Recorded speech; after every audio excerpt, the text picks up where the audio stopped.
Well, good afternoon and thank you, Mr. Chair.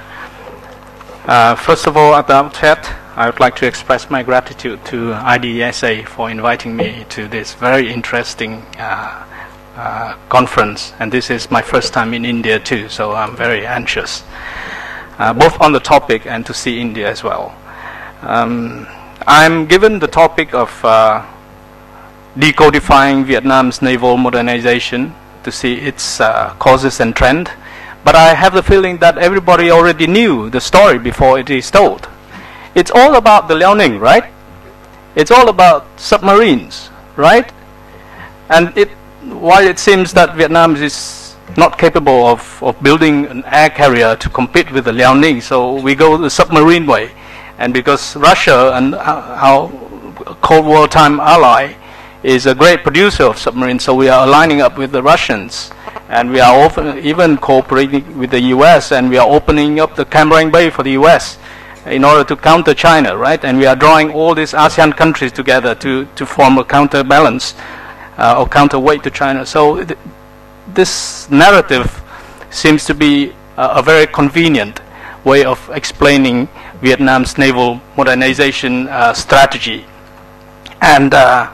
And I do believe, I do observe that conspiracy theory seems to be dominating what Michael Weasley said about strategic imagination and strategic guessing.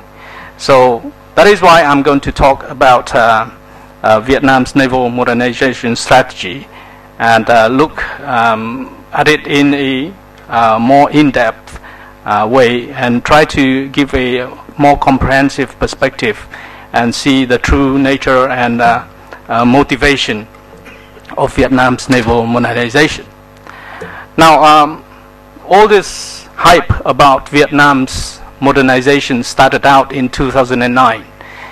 In that particular year, Vietnam ordered the 6 Skylo submarines. It was worth $2 billion US, and for that contract, it looks supersized or oversized to the 50 billion Vietnam's economy. So on that same year, China announced the 9-dash line with all these assertive activities in the South China Sea and causing a lot of tension in the region. So immediately observer thought that the two events were in some way linked, and thought that Vietnam was joining an arms race in the region to compete with the Chinese and to protect the Vietnam's interest in the disputed islands of Paracel and Spratlys. So this is all understandable. So in order to decodify Vietnam's naval modernization, I'm going to have to look at 3 things. First, I'm going to look at the drivers of such a move. I'll try to see if there's any other legitimate, valid, understandable drivers behind Vietnam's naval modernization other than competing with the Chinese, or other than the territorial disputes out there in the South China Sea. We'll have to see if, aside from the external threat perception, if there's any other drivers that motivated Vietnam's naval modernization. Secondly, I'm going to look at Vietnam's military acquisition. We'll have to see what is Vietnam buying, to see if we are building capability in response to certain kind of military developments in the region. Because if we are joining an arms race, we certainly would like only to build up capability in response to certain militarily build up in the region. And thirdly, I'm going to look at Vietnam's military cooperation to see if we are really aligning up with certain party to build up our military capability against some other party. So let me first look at the drivers of Vietnam's economy, Vietnam's naval modernization. And in my paper, I have laid out all the drivers, and luckily I have found some very good reasons to explain Vietnam's modernization, naval modernization, other than just the military competition with the Chinese. And the other reason was that back in 1997, that was long ago, that was long before China introduced the 9-dash line to the United Nations, Vietnam has already adopted a very comprehensive marine development strategy and target. And back in 1997, we have already set the target that by 2020 we would have to produce as much as 50% of our GDP from marine's economy. Now, it's very understandable why Vietnam would put so much emphasis on our economy, on marine's economy, because Vietnam is such a narrow country with very little farmable land and very difficult, economically not viable, not valuable land. So it's natural that Vietnam looks out at sea. And this is also at the time when I'd like to quote Geoffrey Thiel again, where all countries in the regions are looking out to the sea, what Geoffrey Thiel calls a maritime moment in the region. So back in 1997, Vietnam has already set the goal of developing 50% of Vietnam's economy from the marine sector. And to protect that huge interest, back in 1997, Vietnam has already developed a strategy to develop its naval capability to protect that. So that at that time there was no Liaoning and there was no imminent threat from China as yet. And Vietnam has already gotten a plan, a strategy to develop its naval strategy. And looking at Vietnam's acquisition, we also found that Vietnam has already started acquiring some naval military assets back then. So that is one good reason to see that Vietnam didn't originate its naval modernization from only the China's factor. Secondly, we will have to also look at Vietnam's domestic politics, which I think is also playing a critical role in driving the country towards naval modernization. First is the role of the military in Vietnam's politics. Military everywhere receive certain kind of privilege, and Vietnam is not an exception. And they have been trying to get a share of the economic liberalization benefit that the country has been having for the past 15 years. They thought that the economy has been doing quite well after it opened up for foreign investments and joined the World Trade Organization, so on and so forth. So they have thought that the economic conditions now allow them, or allow the countries to build its military to keep up with the rate of development of the country. Secondly,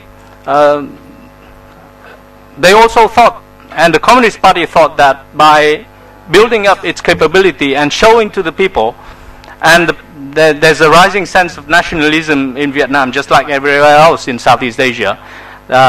They thought that having greater capability to protect its fishermen out at sea will enhance their legitimacy, and that played quite a critical factor in convincing the Communist Party to have greater capability to move out at sea. Thirdly, we also found that back then in 2011 there was the political cycle of Vietnam, when we have this 5-yearly Communist Party Congress every 5 years. And before that, the Communist Party will also were undertaking some activities and through the military to enhance its capability and to show that the country and the Communist Party is in full control of the security environment of the country and is capable to protect its interest. So domestic factor, including economy, including politics, and in response to rising nationalism, played a great role in driving Vietnam's naval modernization process. Now let me look at the other another set of issue, which is Vietnam military acquisition. I earlier said that if we were joining an arms race, we would have chosen to build our capability in 1 or 2 areas, or 3 areas at most, because we are such a small countries with not too much resources to build a comprehensive modern military. But the fact that Vietnam have chosen, and I have provided evidence on my paper, that Vietnam has chosen to diversify its military acquisition, to build its diversified military capability from submarines to surface ships and various kind of surface ships to air power and also missile power, represents that Vietnam is trying to actually build its comprehensive capability, not just building up capability in response to certain military build-up in the region. For example, if we were to respond to the submarines raised in the region, we would have only built our anti-submarine warfare capability, but that was not the case. We did have some military acquisition, for example, the purchase of our helicopter KA-28 helicopter with some anti-submarine warfare capability. But that was not only the only military acquisition that we pursued. So we diversified the platforms of military acquisition. We diversified the sources. We not only relied on Russians, which is a traditional military assets provider to Vietnam, but we also went to several European countries. We also went to Israel, even India, for military acquisition. So it's a very diverse acquisition picture. Thirdly, what is our military cooperation? On the one hand, we of course cooperated with Russia because most of the Vietnam's military were trained by the Russians and still continue to keep good relationships with Russia on military aspects. But we're also expanding and diversifying our military cooperations. For example, while we purchased the submarines from Russia, we got the training from India. We got the cooperations with our Singapore colleague on search and rescue of submarines in case of incidents happen. We are also expanding cooperations with the US, for example, on several aspects of military. So we are diversifying military cooperation and we are going multilateral. Vietnam is one of the very active ASEAN member on military cooperation. We actually initiated the ASEAN Defense Ministers Plus meeting in 2010 when Vietnam was the chair of ASEAN. That was a Vietnam initiative. So we went for multilateralization, we went for diversification, or in other words, we are not seeking any military alliance against any country in the region. So that is my narrative of Vietnam's naval modernization. And what does it mean? It means that we are pursuing a defense policy and a foreign policy of non-alignment, of self-reliance. We do not seek any alliance to contain, or we are not joining any alliance in order to contain or constrain any country. This is very clearly represented in Vietnam's defense minister's advocation of three no's policies. We do not seek cooperation with any country, against any country. We do not allow any foreign bases on our country, and we do not seek any military alliance with any other countries. So as a conclusion, Vietnam's naval modernization is purely for defensive purposes.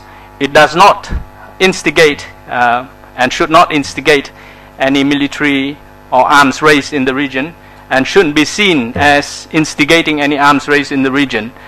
And Vietnam believes that any disputes out there in the South China Sea is and cannot be resolved by force. We build up our military capability precisely for the purpose of preserving peace in the South China Sea, and in order for any disputes to be resolved by peaceful means.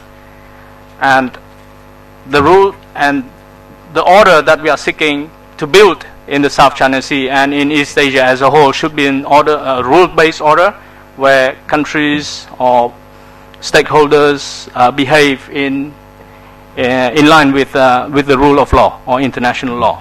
That is my conclusion. Thank you.